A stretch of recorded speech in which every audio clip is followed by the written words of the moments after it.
This is Surayya from the Sarayaverse and Purposeful Professional Media. Now, I know everybody's talking about the Grammys, and we're talking about the dressing, and we're talking about the red carpet, and we're talking about the moments in the awards.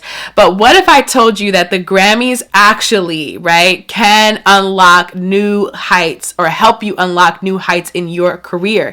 Yes, today I'm here to use our Grammy award-winning artists, right, to help you unlock new heights and levels in your career. This is Surayya from Purposeful Professional Media and the Sarayaverse, the podcast for the people, your career, and the culture. So let's get into it. So I think that there was so much career advice left on the table at this year's Grammys. We tend to think of musicians and artists as being pretty separate from who we are. Like, you know what? This is just an artist I like to listen to, or this is just a musician that I rock with. But no, like, if you look at and study the careers of artists and musicians, you can learn so much about them. You can learn so much about what they're capable of, and you can learn so much about the struggles that they have persisted through when it comes to their own careers. All of these artists have a backstory that we can learn from. I really do love music industry podcasts. Two of my favorites are R&B Money, which talks about artists that, you know, are in the R&B genre of music and some of the things that they went through, you know, to get to where they're at. A lot of them started in the church. They started very young and they just grew and built and built and built.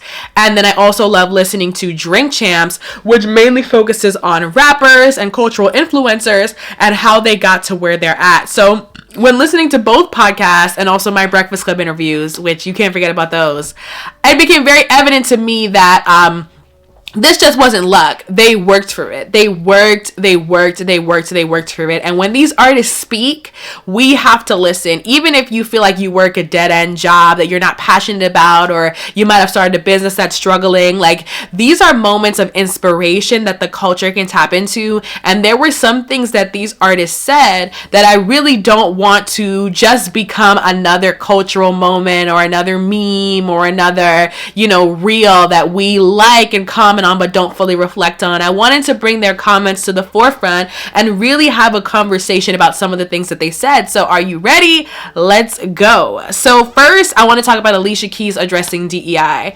So one thing about Alicia Keys, she is a humanitarian at heart. A lot of people don't know about the work that she's done. I did read her book more myself, and I do believe her organization is called Keep a Child Alive.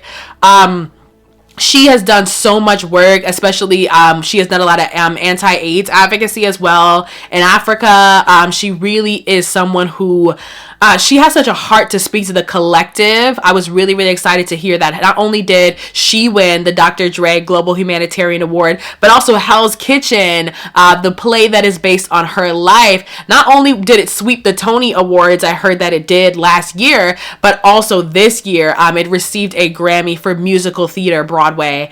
She's just an amazing lyricist, composer, musician, but also an amazing person. And the speech that she gave was so inspirational. She shouted out so many female artists that stand out and, you know, dared to be different. But most importantly, she was bold enough to address DEI. She said, out of her own words, DEI is not a threat, it's a gift. And in a moment where our country is so polarized, right, in the moment where the workplace has become almost a war zone of sorts, right, when it comes to DEI, we're thinking about, should we boycott this organization, right? Should we walk out or have a strike within this workplace?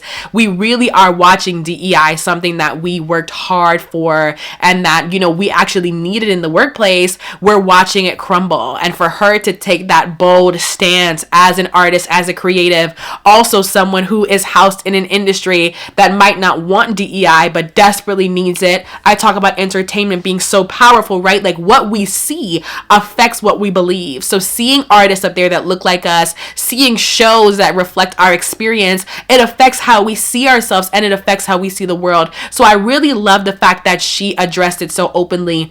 What can we learn by this, right? If DEI is being shut down in your workplace, address it openly. Do not allow your organization to miss the mark. A lot of people are trying to water down DEI and talk about culture and belonging, but the truth is there is no belonging without diversity, equity, and inclusion. We need diversity for there to be equity, for there to be inclusion, for there to be belonging. That's why all of the the letters and the words make so much sense. And I feel like DEI is an acronym that they're so against, because it does have the power to finally bring a lot of the organizational dynamics and justice that has gone, we could say, unacknowledged or even unaccounted for, to the forefront. And that's why it's under attack. But what we can learn from Alicia is to be brave in these moments, right? Everyone doesn't have to be an activist, but do what you can. Stand up where you are and really use your voice to make a difference.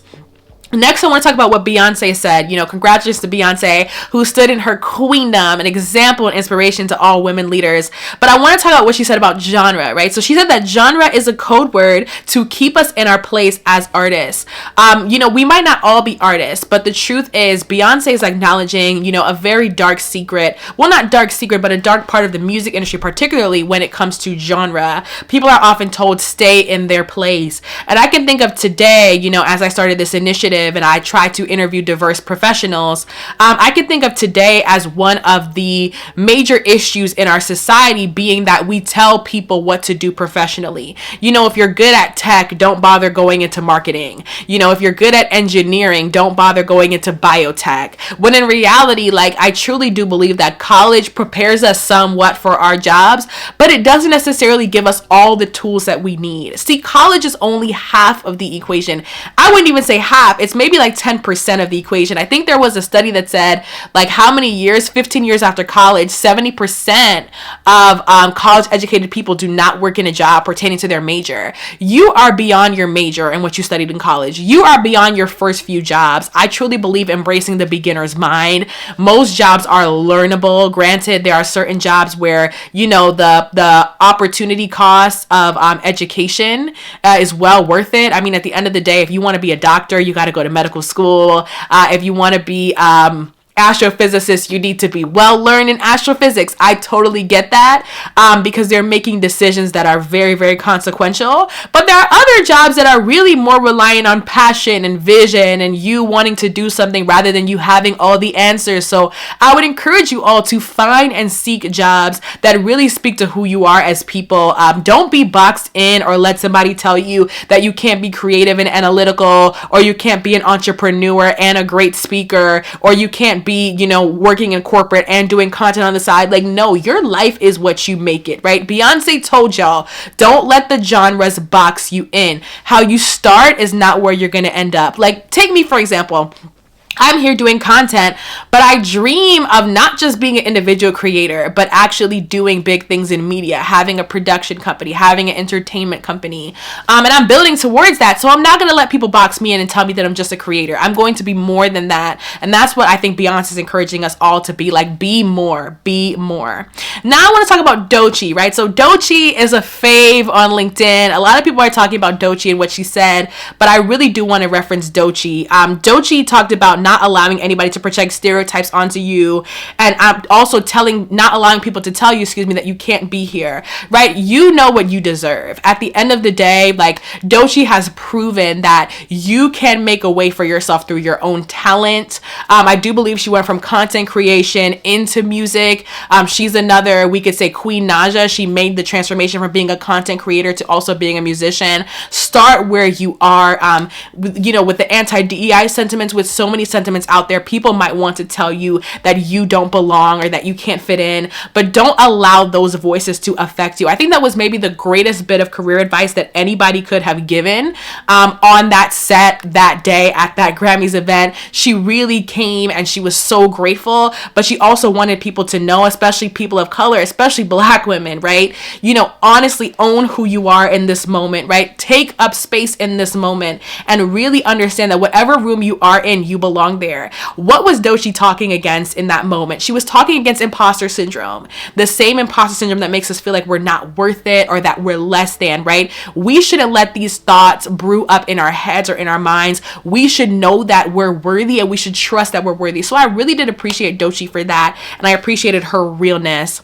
Then we had Chappell Roan, right? Talk about the need for health insurance and a livable wage for artists. What career advice can we get from that? At the end of the day, know your worth. worth, right? Chappell Roan talked about artists giving so much to their label. You're giving so much to your employer. You're giving so much to your business. Know your worth, right? Don't allow clients to undercharge you.